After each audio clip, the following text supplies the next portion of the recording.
저는 작은 호프집을 운영하고 있었습니다. 그런데 장사가 무척 잘 되는 터라 돈을 더 벌고 싶다는 욕심이 생기더군요. 이제 더 넓은 점포로 옮겨볼까? 이처럼 무리한 욕심이 생겼습니다. 그리고 일을 추진하는 과정에서 아는 동생에게 결국 사기를 당하게 되었습니다. 그로 인해 금전적인 어려움까지 겪어야만 했지요. 결국 카드를 돌려막으며 생활을 했는데 그 과정에서 빚이 눈덩이처럼 점점 불어났습니다. 웃음조차 눈물로 물들어 착잡한 마음을 다독이며 사글세방으로 이사를 했습니다. 환경이 얼마나 열악하던지 밤새 뛰어다니는 쥐들로 인해 깊은 잠을 자지 못했고 비가 오는 날이면 천장에서 물까지 새더군요. 더욱이 집안에 습기가 가득해 호흡기마저 안 좋아졌습니다. 결국 병원에서 천식이라는 진단을 받았습니다. 이러다 죽는 건 아닐까? 그러기엔 억울한 게 너무 많은데 그야말로 삶과 죽음의 경계를 넘나들었습니다. 하지만 그럴 때마다 살아온 세월이 아깝다는 생각이 들어 삶의 끈을 다시 잡게 되었습니다. 숨쉬는 것조차 버거웠던 순간들. 어느 날 문득 거울에 비친 제 모습을 바라보니 삶의 흔적이 사라지고 죽음의 그림자가 드리워져 있었습니다. 채권자들이 밤낮을 마다하고 새벽까지 진을 치고 있던 탓에 집 밖으로는 도저히 나올 수가 없었으니까요. 감옥살이가 따로 없구나.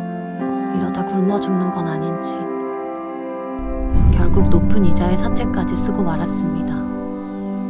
사채 원금과 이자를 갚기 위해 식당은 물론 돈이 되는 일은 다 해봤습니다. 그런데 어깨에 인대가 파열되고 무리한 노동을 견디다 못해 쓰러지기 일쑤였습니다.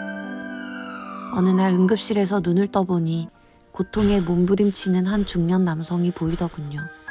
심한 농약 냄새까지 풍기며 빚을 도저히 갚지 못하겠다는 생각에 결국 오가는 사람들이 서로 주고받는 말을 엿들으며 그 순간 몹시 괴로워하는 그의 모습을 보며 마치 제 모습을 보는 것 같았습니다.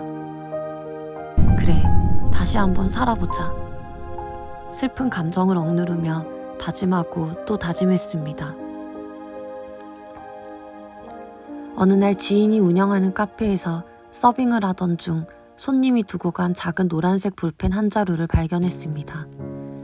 그 볼펜에는 신용회복위원회라는 글씨와 전화번호가 선명히 찍혀 있었습니다. 저는 마치 보물을 얻은 것처럼 볼펜을 집으로 가져와서 밤새도록 고민을 했습니다. 이튿날 신용회복위원회로 전화를 했습니다. 그리고 상담원이 알려준 대로 몇 가지 준비한 후 원주에 있는 신용회복위원회를 찾아가게 되었어요. 채무가 1억 원이 넘네요. 그런데 왜 이제 오셨어요? 하지만 너무 걱정하지 마세요. 상담원으로부터 채무액이 1억 원이라는 말을 들을 때는 정신이 몽롱해지면서 현기증마저 일더군요. 원래 채무액이 1억 원 이상인데 원금과 이자를 감면하고 2,500만 원을 8년 동안 상환하시면 돼요. 이 말을 직접 듣는 순간 늘 마음을 졸이며 살았던 저는 마치 어둠 속에서 한 줄기 빛을 보는 것처럼 희망을 품게 되었습니다. 8년 동안 남들보다 더 치열하게 생활한 덕분에 저는 상환금을 한 번도 밀리지 않았으며 2019년 9월 23일에 채무액을 완전히 변제했습니다.